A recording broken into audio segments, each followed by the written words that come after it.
This one's a special request from Nova. This is 2021's deadly dating game, also known as Deadly Radio Romance. Warning, spoilers ahead. We open up in the city, and we meet Gavin and Evelyn as they eat a picnic in the park. Evelyn's amazed by the selection that he's brought for them, and they drink their wine. Someone seems to be watching them from the bushes, and Gavin leans in for a kiss. Evelyn pulls away and goes on to talk about how the first thing she looked at this morning were her ex's feet. Ugh, way to kill the mood. That'd probably turn me off too. Unless you've got a foot fetish, I don't think too many want to go around looking at the feet of people they're trying to get away from. Evelyn goes on to talk about how her ex posted pictures at sensitive locations that are meaningful to her, but Gavin shows her that he understands why she's still connected to him. Then Evelyn tells him that he has to show her a picture of his ex. Is this commonplace? I thought the whole point of moving on was to not keep bringing them up. This is a sure way to keep comparing yourself to someone who doesn't matter. Gavin shows her a picture of Shannon, and he speaks as though he's still in love with her. Evelyn calls him out for it, but he tries to play it off like she's reading it wrong. Eventually, he breaks down and he admits that part of him is still hoping that something works out. Then Evelyn decides that she has to get back to work, but they both come to the mutual understanding that neither of them is ready to move on. Evelyn leaves Gavin in the park, but as she walks away, she can hear someone stalking her from the trees. When she doesn't get an answer, she starts to run, but she comes face to face with whoever it is by the stairs. She knows her pursuer, but she falls to her death at the same time. Later, we meet Shannon at her job as a radio DJ, and she tells her listeners that she loves love. She tells her listeners that she's been single for too long, and she tells them that she'll listen to their nominations for the perfect match. After her show, she gets called into Franklin's office, and he tells her that she's been nominated for Radio Personality of the Year. He also tells her that he hopes she sticks with this dating stunt. When she leaves the building, she finds her fans waiting for autographs. Wait a minute, is that a thing? Are radio personalities still that big of a deal? Autographs, really? I couldn't tell you a single one by name in my area. I think Casey Kasem was the only one that I could recognize by name. On the walk to the car, Haley assures her that her connection to the audience is exactly what people love, and she gives her the first batch of date nominations before Shannon heads home. That night, Shannon goes through some early bird candidates, and she laughs before putting them back in the envelope. Then she tosses them in the trash and goes about her evening. She sits on the couch and goes through pictures of her and her ex, Gavin, but suddenly she hears something rattling around in her trash outside. It turns out to be the cat that she feeds, and she grabs it some food. The next day, Haley leads in to talk to Franklin, and he tells her about how he wants her to take over a nighttime personality spot after she helped Shannon win her award. A little later, Shannon heads into the booth and welcomes her Austin fans. She actually goes through with it. She goes on random blind dates with guys who were nominated. One of them even gets arrested while on the date. I'd say this is going well. After some time, Haley brings Shannon the new numbers, and she's amazed to see that their numbers are higher than ever. Shannon doesn't care though. She's had enough of terrible dates, and she says that today is her last day with the dating promotion. She hops back on the air to announce that she's giving up on the nominations, but one last caller comes through and tells her that she can't give up on true love so easily. While this is an interesting way to go about sorting through a bunch of potential Mr. Rights, you've got to be ready for all the absolute Mr. No Ways. The caller hypes up her coworker so well that Shannon can't help but be interested though. When the show's over, Haley shows Shannon a picture of the potential date, and they both agree that there's potential. When Shannon leaves, a crazed fan physically stops her to give her a cupcake that he made her, and he tells her that they would be a great match if she gave him a chance. She eventually pulls away from him and gets away. When Shannon comes back to work, she tells Haley about her encounter, but Haley tells her that she has to take a chance on Dr. Ian.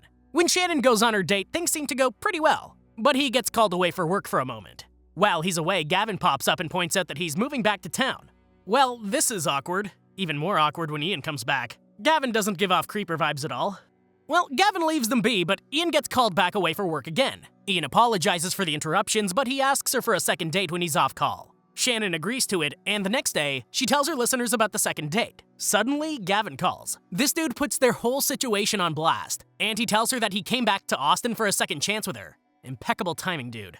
This is crazy. Shannon handles this professionally as possible, though. I could not do this and I was in radio. They'd need a censoring beep sound for most of my radio broadcasting. After the show, Haley asks Shannon what happened with Gavin the day before, and she tells Shannon that she couldn't give Gavin another chance. It turns out that Haley actually ran into Gavin in New York while she was away. Is she working with Gavin? I'm probably putting way more into this than there actually is. This kind of feels like a Lifetime movie.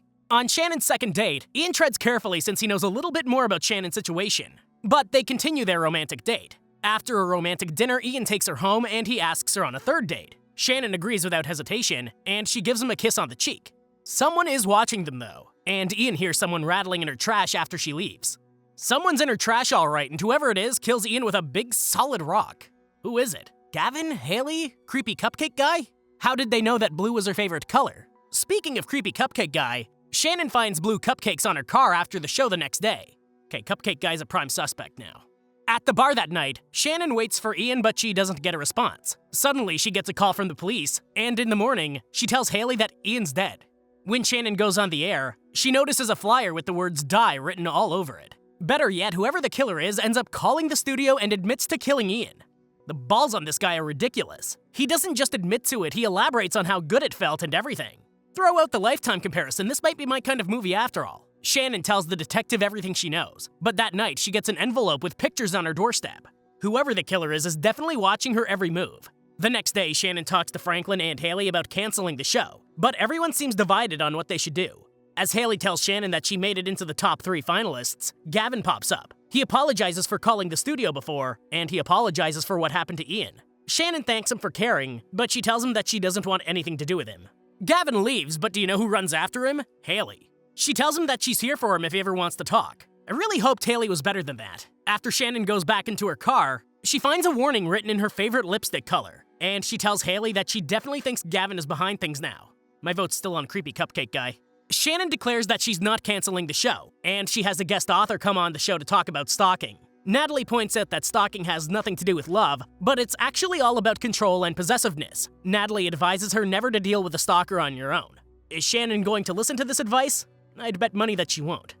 Creepy Collar Guy calls again. Natalie even calls her out for having her talk about stalking as a way to draw this guy out. She reminds him that this isn't just a stalker anymore though, this is a killer, leave it to the police. That evening, Haley offers for Shannon to come over, but Shannon refuses to drag anyone else into this madness. She heads home and she calls Haley to apologize for earlier. When Shannon goes inside the house, she finds that her house has been ransacked, but the intruder is still around. She grabs an empty wine glass as a weapon, but she's tripped. Shannon rushes out of the house and calls the cops. In the morning, Shannon's coworkers bring gifts to show their support, and she tells them that the police didn't find anyone. What if it's actually Jaden? He knows a lot of personal stuff about Shannon. The only thing that saves him is the fact that he's present when the creeper calls the studio. When Shannon goes on the air later, she ends up cracking under the pressure, and Haley yells at her stalker over the air. Shannon goes outside to catch her breath, and Franklin sits her down to warn her about being safe at the Radio Awards dinner tonight. He gives her a taser, too. Then he tells her that he wishes he could lock her up and keep her safe at home. What if it's Franklin? Man, everyone's a suspect at this point. Shannon is terrified of the taser, and she gives it to Haley instead. It's kinda useless if you don't have it on your person. She does have pepper spray, though. Honestly, I'm more terrified of pepper spray than a taser. After work, Shannon calls Natalie to meet up for some coffee, and she tells her about all of the changes that she's done to keep herself safe. I'm putting Natalie on the suspect list too. Why not? She could get a voice changer and record herself making phone calls. Everyone's a suspect at this point. Shannon opens up about how she doesn't understand how someone could know so much about her, but when Natalie mentions that she needs to change her password on her phone, Shannon explains that she hasn't done that since before she broke up with Gavin. Natalie points out that most stalkers are known by the victim, and Gavin is back to being suspect number 1. That night, Shannon heads to the awards party, and some of her peers can't believe that she hasn't locked herself in her room. Shannon starts hallucinating and she has to step away to catch her breath. While in the bathroom, she thinks someone is in the stall watching her, but it turns out to just be another woman using the bathroom.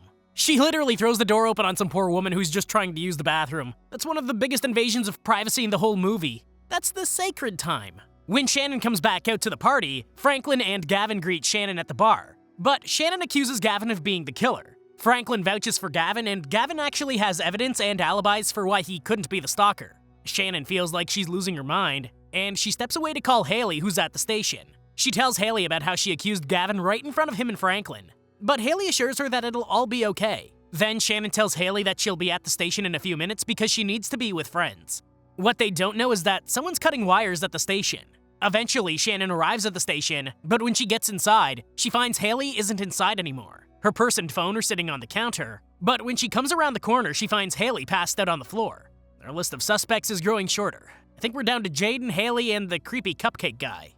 Haley says that the board electrocuted her, but Shannon can't find any signs on her hand. Shannon calls Franklin, and he and Gavin show up to take Haley to the hospital. Shannon decides that this is a good time for her to go home, but Gavin stops her to explain that he understands why she thought it was him at first. He tells her that no matter what, if she needs him, he'll be there for her. She can't believe that even after everything they've been through, he'd still want to be there for her. This woman just believes him, and she brings him home with her. When the police call Shannon about the studio, they explain that it had to be someone who had access to the studio. But Gavin takes this time to try and make up for everything that happened between them. Shannon gets caught up in the moment, but she pulls away eventually. In the morning, Haley calls Shannon to tell her that the police caught her stalker. She tells her that it was creepy cupcake guy. His DNA was at Ian's crime scene, and apparently, he had a whole shrine dedicated to Shannon. I don't believe it though, there's still 15 minutes left. You can't fill that much time with a happy ending. When Gavin comes into the room to bring her coffee, Shannon tells him the good news, and they profess their love to each other. He tells her that he'll make dinner to celebrate, and Shannon heads into town to shop. She doesn't know that someone's lurking just out of her view. Later, Shannon gets home to find Gavin already cooking, but they're interrupted by someone at the door. Gavin answers the door and he brings in a basket of goodies. It's from Franklin, and he sends her a note to say that she won Radio Personality of the Year. Gavin pours some wine to celebrate, and soon Franklin calls. Franklin tells her that he just found out about her winning, but he didn't send her any wine. Suddenly, Gavin collapses to the ground and Shannon calls 911. He doesn't die, but he's unconscious at the hospital. Meanwhile, Haley makes it clear that I was right to suspect her. Franklin tells her that the board decided to put someone else on the nighttime news, and Haley's crazy starts the show. Meanwhile, Shannon gets home and gets a text from Franklin saying that he knows who the killer is. Shannon rushes over to the station, but when she gets into Franklin's office, she hears recordings of the stalker and Franklin dead. When the detective calls Shannon, she finds out that everything Haley said to her was actually a lie. Finally, Haley shows her true colors, and she mentions how this all started because she thinks Gavin is right for her instead. It turns out that Haley was the one who killed Evelyn in the beginning, and Haley couldn't stand that Shannon gets everything she wants. Apparently with Ian, she just got caught up when he wouldn't stop snooping. Haley apparently started all this with simple measures, but now it's too late to go back. Murder's murder. Cue the oddest fight scene I've ever seen in one of these kinds of movies. That was painful to watch. The police show up and arrest Haley, and life goes back to normal. Shannon goes back to her radio show, she's back together with Gavin, and everyone's happy. And Franklin isn't dead either. Apparently he was just sleeping. Also, Haley has completely lost her mind, and she does her own radio show in jail, in her cell, to herself. Then the credits roll. Classic whodunit movie. But I'm glad it wasn't Creepy Cupcake Guy. He's just a weird fan. Weird fans are acceptable. Give it a shot. Thank you for watching, and I hope you enjoyed the video. Don't forget to like and subscribe for more like this one. Comment what you think I should watch next, and I'll see you in the next video.